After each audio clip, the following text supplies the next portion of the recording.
लेकिन एक दीक्षा रहित ब्राह्मण अपने भी नरक में जाता है और अपने परिवार को भी नरक में जाता है। इसलिए उस ब्राह्मण से श्रेष्ठ एक वैष्णव चंडाल है। इसलिए वैष्णव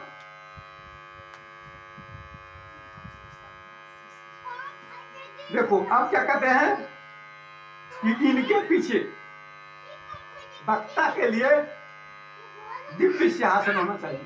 वक्ता के लिए दिव्य सिंहासन होना चाहिए। यदि वक्ता का मुख उत्तर की तरफ रहे, ध्यान दीजिए क्या कर रहे हैं, वक्ता का मुख उत्तर की तरफ हो तो श्रोता का मुख पूरब की तरफ कहता है। वक्ता का मुख अगर उत्तर हो प्रवचन करने वाले को, तो सुनने वाले के मुख पूर्व की तरफ हो। ये हम नहीं बोल रहे, शास्त्र बोल रही है। और अगर वक्ता का मुख उत्तर की हो तो श्रोता पूर्वाभिमुख होकर बैठे, और यदि वक्ता पूर्वाभिमुख इधर हो, वक्ता इधर मुख होता, श्रोता उत्तर मुख।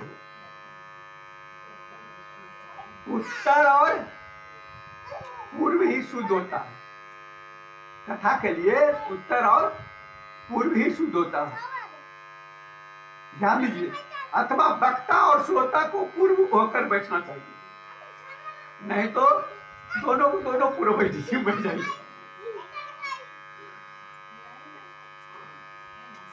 देश काल आदि को जानने वाले महानुभावों ने श्रोता के लिए ऐसा ही नियम बताया है। क्या नियम बताया है कि जो वेद शास्त्र के स्पष्ट व्याख्या करने में समर्थ हो, श्रोता तो ऐसा होना चाहिए, लेकिन वक्ता कैसा होना चाहिए बता रहे हैं कि वेद शास्त्र की जो व्याख्या करे, इनकी यही कथा लेके चल लेना है।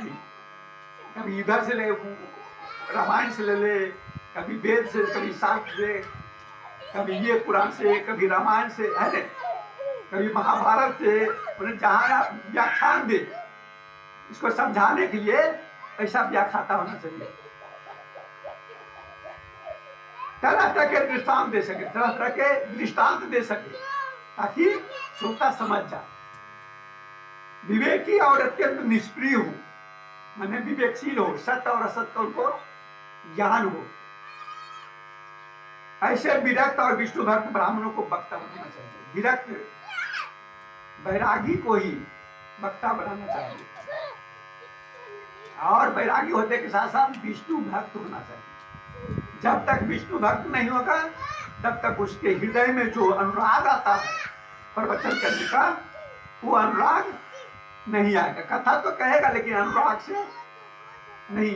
राग से ऊपर उठ जाए, जो कहते कहते राग से ऊपर उठ जाए, यानी परमात्मा की ओर चले, उसका नाम है अनुराग, यानी स्वयं को भूल जाना। श्रीमद् भागवत के प्रवचन में ऐसे लोगों को नियुक्त नहीं करना चाहिए। देखिए क्या करें, ऐसे लोगों को प्रवक्ता में ऐसे लोगों की नियुक्त नहीं करना चाहिए। कैसे लोगों को जो पंडित होने पर भी अनेक धर्मों के चक्कर में पड़े हुए हैं। कभी शिव को भी मान रहा है, कभी वैष्णव को मान रहा है, कभी क्रिश्चियन को मान रहा है, कभी अनेक धर्म के चक्कर में जो पड़े हुए हैं, उनको प्रवक्ता नहीं बनाना चाहिए। कोई एक धर्म को, यानी विष्णु का परम भक्त हो, उन्हीं को प्रवक्ता बनाना चाहिए। आजकल क्या है, पैसा के लिए प्रवक्ता क्या किया है, कभी शिव महापुराण कर देता है, कभी भागवत महापुराण कर देता है, कभी देवी महापुराण कर देता है, कभी राम कथा कर देता है, अनेक। तो राम कथा, विष्णु मैंने भागवत कथा, ये सब तो एक ही में आता है, वैष्णव में आता है। लेकिन और सब धर्म के चक्कर में जो पड़े हुए हैं, उन्हें प्रवक्ता नहीं बनाना चाहिए। और क्या कहते हैं, पंडित होने पर भी अनेक धर्मों के चक्कर में पड़े हुए हैं। जो स्त्री लंपट तथा पाखंड के प्रचारक हो, जो स्त्री के पीछे पड़े हो, पाखंड के प्रचारक हो, ऐसे को प्रवक्ता कभी नहीं बनाना चाहिए। वक्ता के पास ही उसकी सहायता के लिए वैसा ही एक विद्वान होना चाहिए। वक्ता क्यों? क्योंकि ये सप्ताह श्रवण में 1 घंटा का प्रवचन नहीं होता, दिनों भर का होता है। सुबह सूर्योदय से शुरू हो शाम को, तो इतना बीच में तो एक प्रवक्ता रहेगा तो थक जाएगा, इसलिए उसकी सहायता के लिए दूसरा प्रवक्ता की, ये थक गए तो दूसरे पर, तो ये भागवत बोल रही है कि एक प्रवक्ता और होना चाहिए और स्थापित करना चाहिए। 2 घड़ी, बीच में 2 घड़ी की छुट्टी बस, हाँ 2 घड़ी की छुट्टी, 12 बजे दिन। यह भी सब प्रकार के संशयों को निवृत्ति करने में समर्थ हो, यानी जो प्रवक्ता हो वो भी सब प्रकार को जो संशय हो, संदेह हो, जहां पर हो रहा उस संदेह को जो खत्म कर दे, वो ऐसा होना चाहिए प्रवक्ता। कथा प्रारंभ के दिन से, देखो कथा प्रारंभ होने के 1 दिन पहले से क्या करना चाहिए? व्रत ग्रहण करना चाहिए। क्या करना चाहिए? व्रत ग्रहण करना चाहिए। वक्ता को क्या कराना चाहिए? क्षौर कार्यक्रम करना चाहिए सबसे पहले। जैसे हम सब तो चातुर्मास व्रत शुरू होता है तो उसके 1 दिन पहले ये जरूरी है, ये जरूरी है। जाने अनजाने में कहीं भी कुछ हुआ तो ये कर लीजिएगा तो पवित्र हो जाइए, ये जरूरी है। ये हम नहीं बोल रहे हैं, शास्त्र बोल रहा है। क्या कहते हैं? व्रत ग्रहण के लिए वक्ता को क्षौर, यानी क्षौर ने बेलमुंड होना चाहिए, तथा अरुणोदय के समय शौच से निवृत्त होकर, अरुणोदय माने सूर्य उदय के पहले शौच अंदर बाहर से पवित्र हो जाना चाहिए। फिर स्नान करे और संध्या आदि अपने नित्य कर्मों को संक्षेप से समाप्त करके कथा के विघ्नों को निवृत्ति के लिए गणेश भगवान की आवाहन करना है। सबसे पहले गणेश भगवान को आवाहन करना चाहिए, पूजन करना चाहिए। सबसे पहले कोई भी कार्य में सबसे पहले गणेश जी का, तदनंतर पितृगण का तर्पण कर पूर्व पापों को शुद्धि के लिए प्रायश्चित करें। देखिए हम सब पहले क्या करते थे, अखंड यहाँ होता था तो अखंड होता था तो उत्तरनामा के ब्राह्मण रहते थे, यहाँ के ब्राह्मण नहीं, उत्तरनामा के ब्राह्मण रहते थे, वो हमको प्रायश्चित दान करवाते थे। वो प्रायश्चित दान करने के बाद ही आप परमात्मा के अखंड में बैठने का योग होते हैं, उसको होता प्रायश्चित दान। समझे? जब भी अखंड होता था प्रायश्चित दान होता था दोनों को, उसको होता। वो भी बोल रहे हैं कि प्रायश्चित दान करना चाहिए और एक मंडल बनाकर उसमें श्री हरि की स्थापना करना चाहिए। गोपाल जी हैं, श्री हरि की स्थापना करना चाहिए। फिर भगवान श्री कृष्ण को लक्ष्य करके भगवान मंत्रोच्चारण करना चाहिए, श्री कृष्ण को आराधना करना चाहिए। लक्ष्य करके क्या करना चाहिए?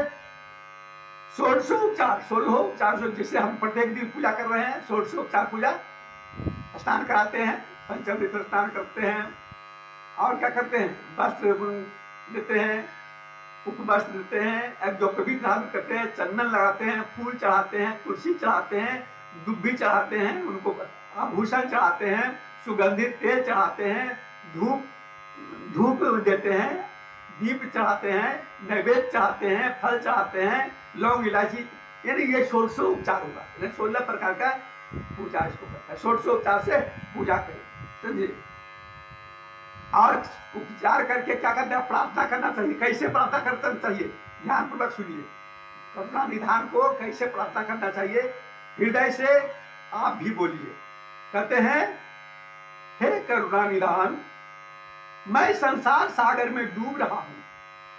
कहते हैं, हे करुणा निधान, मैं संसार सागर से डूब रहा हूं और बड़ा दीन हूं। कर्मों के मोह रूपी ग्रह ने मुझे पकड़ रखा है। तो संसार का कर्मों के मोह रूपी ग्रह ने मुझे पकड़ रखा है। आप इस संसार सागर से मेरा उद्धार करे। कौन उद्धार करेंगे? भगवान श्री कृष्ण उद्धार करेंगे। इसके पश्चात धूप दीप प्रार्थना करके आदि सामग्रियों से श्रीमद् भागवत को भी बड़े उत्साह और प्रीति पूर्वक विधि विधान से पूजा करें, विधि विधान से पूजा करें। फिर पुस्तक के आगे नारियल रखकर, पुस्तक के आगे क्या कर रखना है? नारियल रखकर और प्रशंसा से इस प्रकार स्तुति करें। फिर स्तुति करें। कैसे स्तुति करें? हृदय से देखिए, श्रवण कम से कम बोल नहीं सकते तो कम से कम ध्यान पूर्वक यह स्तुति को सुनिए। कैसे करते हैं? कहते हैं श्रीमद् भागवत के रूप में आप साक्षात, ये कौन है? तो कोई किताब नहीं है, भगवान स्वयं नारायण है, साक्षात इसमें श्री कृष्ण प्रवेश किए हैं, ये साक्षात परमात्मा है। कहते हैं कि आप साक्षात श्री कृष्ण के रूप में विराजमान है, इस रूप में श्री कृष्ण के रूप में विराजमान है। कहते हे नाथ, कहते हे नाथ, मैंने भव सागर से छुटकारा पाने के लिए आपकी शरण ली है। भव सागर से छुटकारा पाने के लिए मैं आपकी सहारा लिया हूं। मेरा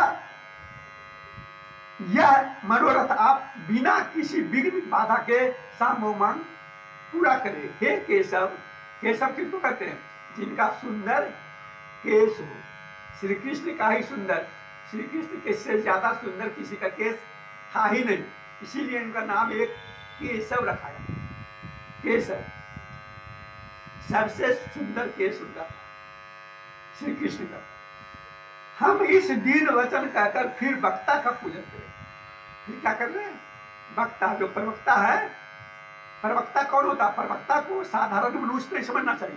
प्रवक्ता विष्णु रूप हो जाता है। उस व्यासपीठ जब बैठता है तो विष्णु रूप हो जाता है। तो प्रवक्ता को भी पूजा करें, उसे सुंदर वस्त्राभूषणों से विभूषित करें। वक्ता को सुंदर वस्त्राभूषण से विभूषित करें। फिर पूजा के पश्चात उसकी इस प्रकार स्तुति करें। प्रवक्ता को भी स्तुति करना है। प्रवक्ता कौन था इसकी पता है? श्री सुखदेव जी महाराज, सुख रूप में थे, वही सुखदेव जी महाराज है। उनकी पूजा कीजिए। उनको पूजा कैसे करना है, स्तुति कैसे करना है?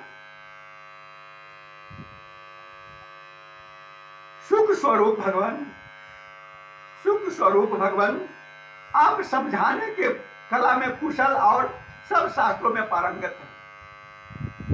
कृपया इस कथा को प्रकाशित करके अब मेरा अज्ञान दूर करें। फिर अपने कल्याण के लिए प्रसन्नता पूर्वक उसके सामने नियम ग्रहण करें और 7 दिनों तक यथाशक्ति उसका पालन करें। कथा में विघ्न न हो उसके लिए 5 ब्राह्मणों को रखें। ब्राह्मण को क्यों रखा जाता है?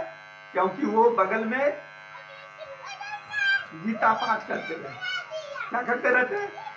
रामचरितमानस कहते रहे, ताकि यहाँ टूट भी जाए तो वहां जुड़ते जाए। उन्हें वो कथा जो जा रहा है, वो पढ़ते जा रहा है, तो यहाँ मान लीजिए टूट भी गया तो वहां उसको पूर्ण करने के लिए 5 गो ब्राह्मण रखा जाता है। वे कल्याण के प्रसन्नता के लिए पूर्वक उसके सामने नियम ग्रहण करे। 7 दिनों तक यथाशक्ति उसका पालन करे। कथा में विघ्न न हो 5 ब्राह्मणों को रखे। भगवान के नामों का जप करें। फिर ब्राह्मण अन्य विष्णु भक्त एवं कीर्तन करने वालों को नमस्कार करके उसकी पूजा करें। जो पुरुष लोग संपत्ति लक्ष्य, कथा सुनने में देखिए, ध्यान दीजिए क्या करें। जो भक्त, जो कथा सुनने वाले लोग इस लोक की चिंता छोड़ दे। कथा जब तक हो तब तक, जब तक कथा हो जब तक लोग का चिंता छोड़ दे, संपत्ति का चिंता छोड़ दे, घर की चिंता छोड़ दे। घर का भी अब विस्मरण हो जाए उतना भी, कम से कम जितना देर, हम नहीं बोल रहे, भागवत बोल रही है कि जितना देर आप श्रवण कर रहे हैं उतना देर सबको भूल जाए, ठाकुर जी को ही याद रखिए। कहते हैं धन, घर, घर, पुत्र आदि को भी चिंता छोड़कर शुद्ध चित्त से केवल कथा से में ध्यान रखें। सबको भूलकर सिर्फ कथा में तब पूर्ण फल मिलता है। तब थोड़ा सा भी मन भटक गया तो थोड़ा छिन्न हो जाता है। इसलिए ये विधि जो बता रहे हैं ये विस्तार पूर्वक हम अपने कह सकते थे, लेकिन विधि विस्तार पूर्वक हम कथा कर रहे हैं इसलिए कि आप लोग को समझ में आ जाए कि इसका क्या विधि है।